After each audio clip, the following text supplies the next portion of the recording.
Nós começamos em 7 pessoas no chão, sem camas, num kitnet, que nome chique para dizer um buraquinho que não presta para nada. E aí não tínhamos nada, nem comida, como dizia a Nene, armários, tínhamos alguns colchões que usávamos ou para fingir que havia uma sala ou para dormir. E a casa estava sempre cheia de pessoas e a geladeira sempre vazia porque as pessoas que vinham comiam tudo que a providência trazia. Vejo vocês como o coração do corpo de Cristo. Era mesmo a festa do Sagrado Coração. O coração é um órgão pequeno, assim como pequeno é o seu nascimento. O coração recebe todo o sangue venoso, poluído, e o devolve purificado ao corpo, como sangue arterial. Assim vocês não temam. Receberão rios de miséria, sofrimento, pobreza, pecado, e devolverão rios de misericórdia, graça, cura e conversão. Como a gente vê isso tão real hoje já, na aliança. Agora eu vejo que essa obra crescerá tão rapidamente, porque nunca como hoje o mundo clama pela misericórdia de Deus. Que vocês não terão nem tempo de formar os seus filhos. Não se assustem, não se agitem, porque terão duas tentações. Uma de bloquear o crescimento para não perder o controle da obra, outro de angustiar-se por não conseguir acompanhar tudo. Não façam nenhuma vez a outra coisa. O Espírito Santo formará os seus filhos. Permaneçam serenos. Nunca descuidem da oração e Deus os sustentará.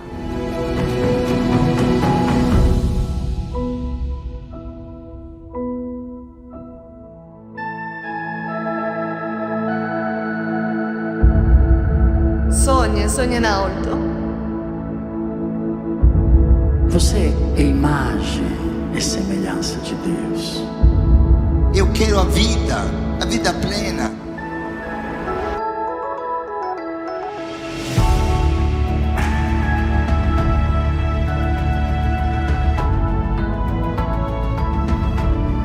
Deus se maravilha por cada um de vocês. E para o si de cada um de nós, esta é a maravilha de Deus. Sonha in alto.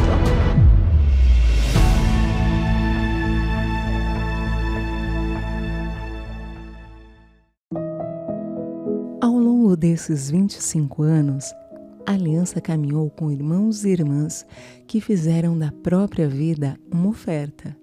Alguns permaneceram pouco tempo entre nós, mas deixaram marcas profundas, sementes que continuam florescendo. A fraternidade do céu começa assim, com aqueles que amaram até o fim e intercedem por nós diante de Deus. Entre estes rostos, um nos lembra que a missão nasce da simplicidade. Maria Paula. Vem, Senhor, na minha vida. Não me consulte, vem quando você quer. Entrego toda a minha vida nas tuas mãos. O meu tempo, os meus projetos, os meus familiares, os meus desejos, o meu futuro.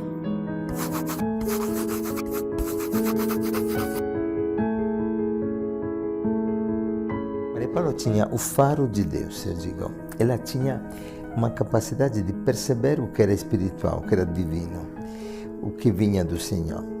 E tinha um grande dom profético. Ela muitas vezes foi para mim o direcionamento de determinados discernimentos, para mim, para Padre Antonello, para essa sensibilidade que ela tinha com Deus e com os pobres.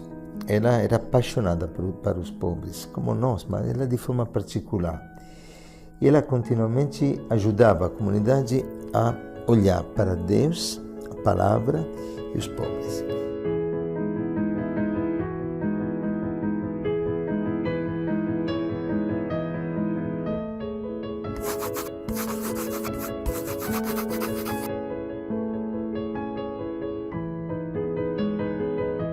E o que me chamava muita atenção nela era esse amor pela palavra e como ela conjugava com a vida, Nos sofrimentos, nas quedas, mas ela sempre tentava muito isso porque ela era muito profunda na meditação da palavra, né? E isso me chamava muita atenção.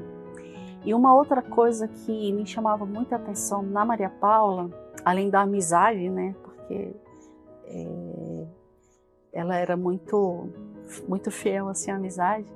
Uma outra coisa que me chamava muita atenção era a forma como ela tratava os pobres. Era uma forma muito diferenciada, né? Era uma forma muito diferente, né? Ela tinha um carinho, uma atenção que era muito diferenciada das outras pessoas, né? E eu sempre fiquei, né? Por exemplo, tinha o senhor Antônio, ele era um acolhido, depois ele foi morar lá no Botuquara, e ele era apaixonado pela Maria Paula, né? Então, quando a Maria Paula ficou doente, ele juntava as latinhas de refrigerante e vendia para comprar o pão, porque ele sabia que ela gostava. Ou quando ela estava passando muito mal, ele colocava a Coca-Cola na janela do quarto, mas porque a Maria Paula tinha esses detalhezinhos com as pessoas, sabe? De ver uma calça comprida e falava, nossa, esse é a cara do Sr. Antônio, e dava para ele. Ou esse é a cara de fulano, e dava, né?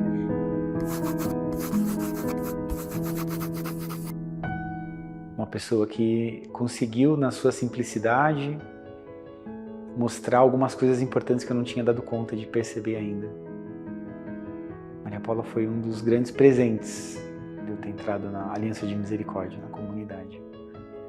As pessoas são um grande presente. As pessoas são a parte mais importante. E ela me ajudou a entender isso. Mais do que o trabalho, mais do que as ações, mais do que as obras, mais do que... As pessoas que caminham contigo são a parte mais importante do trajeto, da jornada.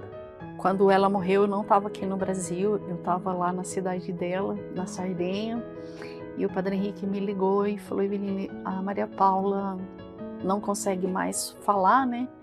Mas ela está te pedindo para você não voltar, que o que você tinha que fazer para ela em vida você já fez. E que ela queria te pedir de você ficar junto com a irmã dela e não voltasse para o velório. Na hora, para mim, foi uma dor muito grande, né? Porque eu queria ter voltado para estar junto, né? Mas foi tão bom ter ficado lá com a irmã e com o pai, né? A mãe veio e eu fiquei lá na Itália com a irmã, né? Com a Luísa. Ela tem uma irmã que mora no Carmelo, a Rita, e eu fiquei também junto com o pai e partilhar desse sofrimento com a família, né? A Luísa e a Maria Paula eram muito ligadas, muito amigas, né?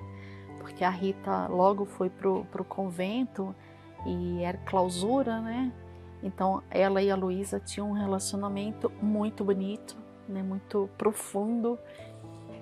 E tá lá, viver tudo de lá, foi muito bom, né? Foi muito gratificante para mim, assim. Mas eu sinto muita falta da amizade dela, né? Da partilha, como a gente se entendia, né? Eu sinto muita falta dela.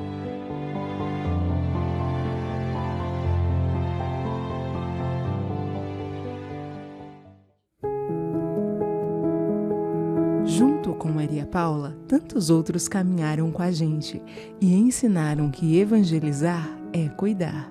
Nivaldo foi um desses irmãos. Sua luta, sua perseverança e sua alegria silenciosa continuam falando ao nosso coração. Ele representa tantos que, com passos discretos, sustentaram a missão, animaram a comunidade e doaram o que tinham. Cada uma dessas vidas segue com a aliança, agora na fraternidade do céu.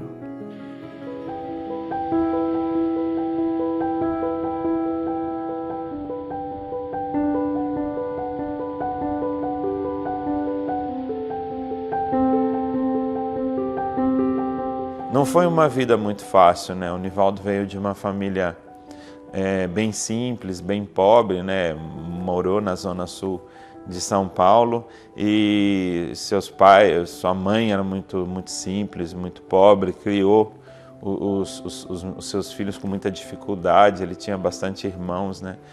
E infelizmente, o Nivaldo, muito novo, ele acabou indo para a vida do crime, né? Principalmente, ele contava dos assaltos a banco e isso, como ele mesmo dizia naquele tempo, né? A gíria daquele tempo, as pequenas, fazíamos algumas fitinhas e tal. Então, ele se envolveu nisso, né? Se envolveu com droga também. E esse foi um período que ele contava para a gente com muito sofrimento, né? Porque não era uma coisa que ele queria, né? Mas as situações que envolviam brigas familiares, aquele tipo de vida dentro de casa que não era sadio, ele me dizia, e a pobreza, né, lógico, fez com que ele, naquele momento, escolhesse por isso, né? Então, muitas vezes o assalto a banco, esses pequenos furtos aí que ele fazia, era no intuito de ter uma vida melhor, de tentar trazer alguma coisa para a própria mãe, para a própria família, tentar sair dessa situação. Sem contar, e ele dizia também que a droga foi um refúgio para ele, por conta dessas questões familiares que ele vivia, né? Eu sou um Senhor sem rival, não existe outro Deus além de mim. E antes que você fosse gerado, já tinha te consagrado. O Nivaldo sempre gostou muito de evangelizar, de ser anunciador, né? Mas no começo da comunidade, eu me lembro que os padres pediram para ele que ele, pela experiência que ele tinha tido com uma casa de recuperação, por ter passado um longo tempo numa casa de recuperação para dependente químico, no começo os padres pediram que ele, então, junto com mais outros 2 missionários, iniciassem a casa de acolhida da comunidade, né? Para ele, naquele momento, em algumas partilhas que a gente fez, ele falava, olha, eu tô aqui porque, a exemplo de São João da Cruz, eu quero carregar a minha cruz, e eu sinto que essa é a cruz que o Senhor está me pedindo nesse começar essa casa de acolhida de moradores de rua. Ele gostava muito de cuidar de idosos, então essa era o sonho dele, era ter uma casa para cuidar de idosos, de velhinhos, assim. Primeiramente, ele foi o primeiro missionário. Foi aquele que começou, que deu start a toda a aliança de misericórdia, manifestando que Deus escolheu os pequenos para confundir os fortes. Além disso, foi o primeiro que acolheu irmãos de rua. Nós começamos sem nada, não tínhamos casa de acolhida. Nossa própria casa se tornou casa de acolhida, e Nivaldo foi o primeiro a cuidar desses irmãos. E aí foi a experiência que todos nós vivenciamos, que foi na FEBEM mesmo, no momento da pregação dele. Ele pregava o senhorio de Jesus. Então, na pregação dele, a um determinado momento, ele falou para os jovens, falou, eu já fiquei aqui um tempo, também já fui ladrão como vocês, eu já cometi vários erros, mas eu quero lembrar vocês que Jesus, ele quis que ao seu lado, ele deu a honra, não aos apóstolos que pediram estar do seu lado, mas ele deu uma honra a um ladrão. E ele disse para esse ladrão, hoje mesmo, ainda hoje estarás comigo no paraíso. Eu estou aqui falando com vocês que vocês têm jeito, que vocês podem mudar a vida de vocês, mas eu sinto de dizer para vocês que eu também sinto essa voz do Senhor hoje me dizendo, Nivaldo, ainda hoje estarás comigo no paraíso. A gente terminou o retiro, era bem tarde, e pegamos a estrada, porque nós tínhamos que vir, dormir em casa e depois voltar no domingo. Então, chegamos em casa, praticamente era o quê? Era 00:30, 1h da manhã, muito tarde. E quando nós chegamos, um rapaz chamado Guilherme, que era o mais fraco de todos os filhos que tinha chegado, o Nivaldo cuidava muito dele, era muito próximo dele, ele chamava o Nivaldo de pai, era bem interessante. Ele tinha ido embora, porque ele foi na favela ali, usou droga, ficou com vergonha e medo do Nivaldo brigar com ele, então ele foi embora, voltou pra rua. E ninguém ficou sabendo, ele só avisou um rapaz, na época, o seu Macedo. E aí o Nivaldo falou, a gente não pode dormir não, a gente tem que ir atrás do Guilherme. O Guilherme, ele vai se perder feio, depois todo o trabalho que a gente fez com ele, a gente não vai conseguir.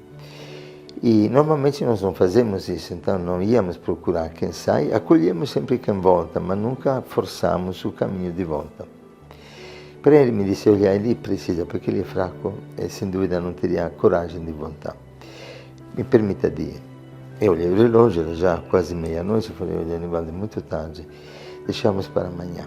Ele me olhou nos olhos fixos e me disse, padre, você me ensinou que o bom pastor dá vida pelas ovelhas, permita-me de ir. Aí eu fiquei sem palavras, sem reação, aí pensei, bom, é um projeto de Deus. Então eu deixei que ele fosse e quando ele foi, falei somente para você não ir sozinho, vai com mais 2 irmãos. E naquela noite ele realmente não voltou, era o bom pastor que estava dando a vida pelas ovelhas. Comecei ali a aprender, ali a escrever, ali comecei a aprender mesmo e hoje eu conheço o Senhor, conheço o verdadeiro amor. Entre tantos irmãos que caminharam conosco, alguns evangelizaram apenas sendo quem eram. Paulo Roberto foi assim, um coração simples, silencioso, mas cheio de Deus. Ele não buscou o palco, não buscou aplausos, buscou amar. E esse amor foi transformando quem passou por ele. Muito bonito para mim poder dar testemunho do Paulo Roberto, que considero um santo dos nossos dias. Eu tive a graça de ser diretor espiritual dele, acompanhar ele por vários anos e, na verdade, um tempo breve, porque ele viveu e morreu muito novo. E porque conheci, como foi o primeiro contato? Foi por causa de uma necessidade, porque ele recebia a Eucaristia em casa e me chamaram um dia, mesmo que ele morasse distante da comunidade, nos primeiros anos da nossa comunidade, ele morava em Carapicuíba, porque o sacerdote que ia levar a Eucaristia para ele, a primeira vez que foi, não sabendo do caso do Paulo Roberto, que era um caso de câncer de pele, ele ficou doente de câncer de pele com 1 ano de idade e depois morreu com 19 anos. Então foram 18 anos de câncer de pele. Vivia com uma máscara. Quando ele tirou a máscara para receber a Eucaristia, seu rosto era praticamente desfigurado. Não tinha mais lábios, o nariz estava muito corrompido pelo câncer, até os olhos já estavam afetados pela doença. Quase não tinha mais orelhas. Eu conhecia os leprosos, tive experiência desde que cheguei no Brasil. Tinha uma paixão muito grande para ir no leprosário desde o primeiro ano da minha missão no Brasil. Na época eu morava em Belo Horizonte, ia no leprosário de Betim, então um pouquinho mais me acostumei, mas talvez pelo fato de saber já da situação grave, quando ele tirou a máscara não fiquei impactado, enquanto o sacerdote, na primeira vez que fui visitá-lo, acabou desmaiando, literalmente, porque realmente o rosto dele criava uma dificuldade por causa da doença. Não só a aparência, mas também o cheiro. Ele tinha o cheiro realmente de um cadáver em putrefação. Mas quando eu vi ele pela primeira vez, quando levei a Eucaristia, quando vi as suas mãos todas arrugadas e manchadas pelo câncer, eu percebi que não estava na frente de um monstro, mas na frente de um santo. Porque atrás daquela aparência completamente deturpada pela enfermidade, eu vi uma alma maravilhosa, um desejo de Deus, uma consciência da sua missão, da sua vocação incrível, incrível, e uma busca pela santidade que não era normal. Para o Roberto, eu sempre digo, era um místico. Eu guardei muitas cartas dele, muitos também testemunhos sobre ele. E ele tinha experiências com Jesus, experiências pessoais com Jesus. Teve várias vezes, desde pequeno, quando começou a descobrir a doença, quando as pessoas às vezes marginalizavam ele por causa da enfermidade, que Jesus foi consolá-lo, pessoalmente, desde criança. Então, Paulo Roberto, a gente conheceu ele já logo no início, né, que nós começamos a comunidade no ano 2000, em fevereiro. Eu lembro que a gente estava saindo do Ibirapuera, porque o Padre Henrique e o Padre Antonello estavam lá, eu tinha ido com eles, e o Padre Henrique falou que ia conhecer o Paulo Roberto. E nesse ano de 2000 foi interessante porque todo mês a gente se encontrava em Alfenas para poder reunir todo mundo, né? E o Paulo Roberto fazia questão de ir todas as vezes, então a gente acabou entrando na vida do Paulo Roberto dessa forma. E sempre era um grande desafio, né? Quem levar o Paulo Roberto, como ele ir na casa dele, buscar, devido a toda a enfermidade. E ele foi chegando, né? Assim, conquistando a gente. A gente não conseguia falar muito com ele pela situação dele, também porque ele sempre estava coberto, né, com uma toalha, devido a mosca, essas coisas assim, mas ele foi entrando e foi nos conquistando. Então a gente conheceu o Paulo Roberto logo no inicinho que ele chegou na Aliança e logo a gente percebeu a graça que Deus estava nos dando de ter ele já como um irmão tão especial para nos ajudar a entender aí o que Deus estava traçando para nós.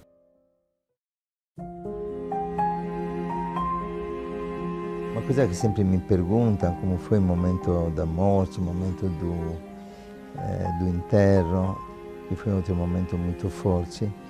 E aconteceu que eu fui visitá-lo pela última vez no hospital, visitava frequentemente, confessava ele e levava a Eucaristia, mas na última visita ele já tinha perdido completamente a visão. Eu disse para Paulo, você gostaria de deixar para a comunidade uma última mensagem? Ele era bem consciente que estava nas últimas horas da sua vida. Então disse, sim, quero escrever, cego. Então eu coloquei a mão assim do lado da folha que ele tinha, para ele com um lápis começou a escrever, esta folha guardamos no arquivo, ele escreveu para a comunidade. Esta mensagem que toda vez que falo me comova. Como todos os santos que passaram na terra, assim humildemente, não negue nada ao seu Senhor, nem perante o sofrimento ou a própria morte. E foram as últimas palavras dele. Quando chegou a notícia do falecimento, ou melhor, da passagem para o paraíso, porque acho que se não foi ele no paraíso, eu sem dúvida não vou, mas não sei quem poderia entrar. Imagina, 19 anos de vida, 18 anos só de tumor de pele, vivido serenamente, vivido como missão, vivido com entrega total para Deus e como testemunho também depois posso contar alguma coisa sobre isso para os jovens. A mãe me disse, olha, para o Roberto disse assim antes de morrer, diga para Padre Henrique que cubra o meu rosto com um pano branco, porque não queria que as pessoas vendo o meu rosto e ficassem chocadas, sobretudo as crianças. Ele era muito atento às crianças. E que sobre este pano escreva uma frase que Deus irá lhe inspirar. Eu falei assim, não sei o que vou escrever, mas pensando em toda a experiência vivida com ele, eu senti muito forte aquilo que eu vivi. Escrevi rosto do homem, desfigurado pela dor, rosto do homem transfigurado pelo amor. E assim cobri, mas o meu receio era, agora vou abrir o caixão. E tinha já povo ao redor para a exequia. E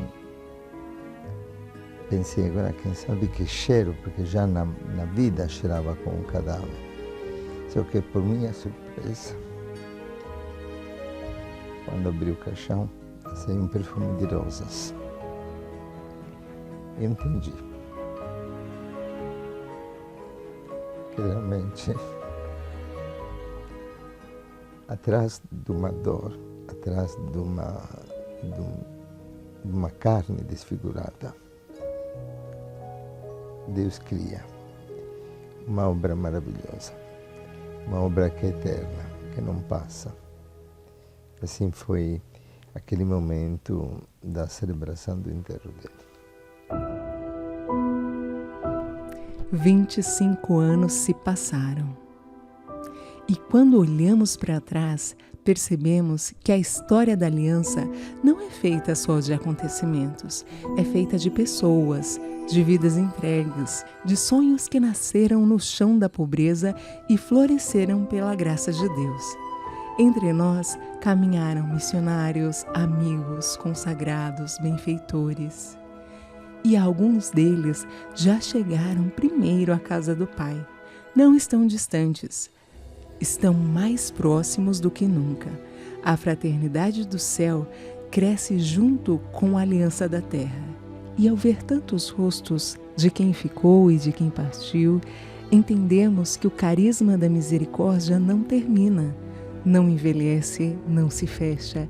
Ele atravessa o tempo e ele passa de mão em mão e segue vivo em cada missionário que hoje diz: eis-me aqui, Senhor.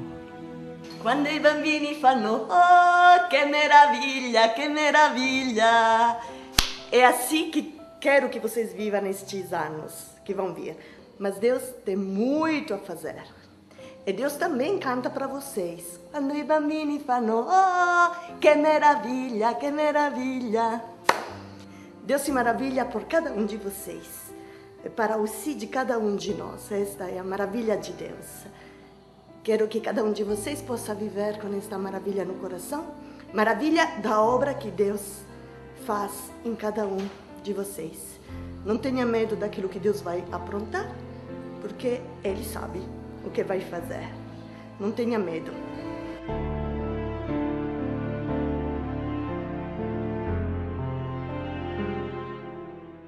A minha miséria encontrou misericórdia. A minha miséria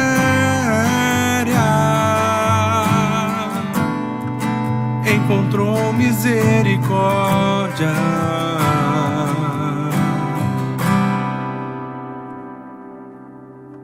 Eu, um mero pecador que pouco conheceu amor, te encontrou.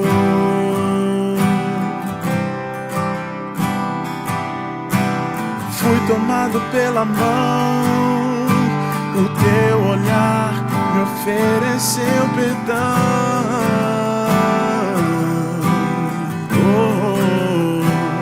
Eu derramo o perfume, minhas lágrimas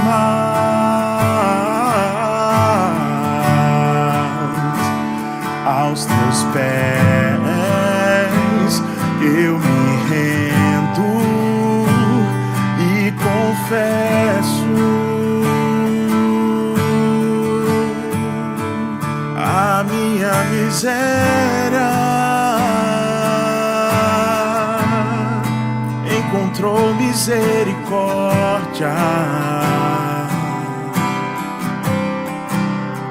A minha miséria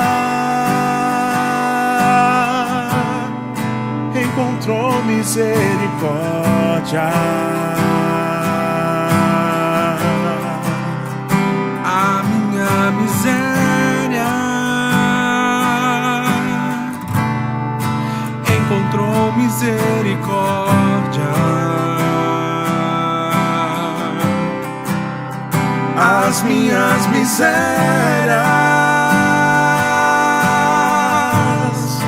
encontrou misericórdia. A minha miséria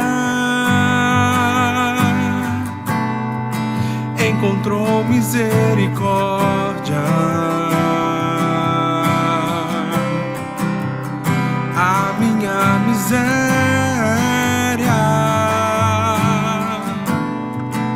encontrou misericórdia.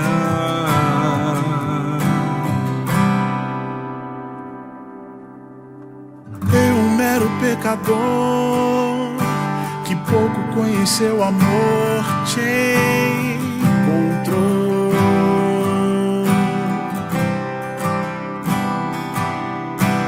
Fui tomado pela mão, o teu olhar me ofereceu perdão.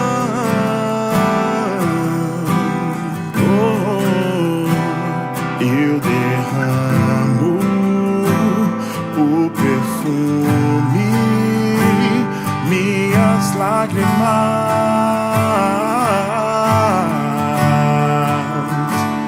aos teus pés. Eu me rendo e confesso a minha miséria. Encontrou misericórdia. A minha miséria encontrou misericórdia. A minha miséria encontrou misericórdia.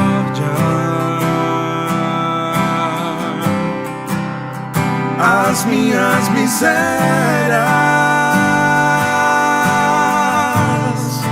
encontrou misericórdia.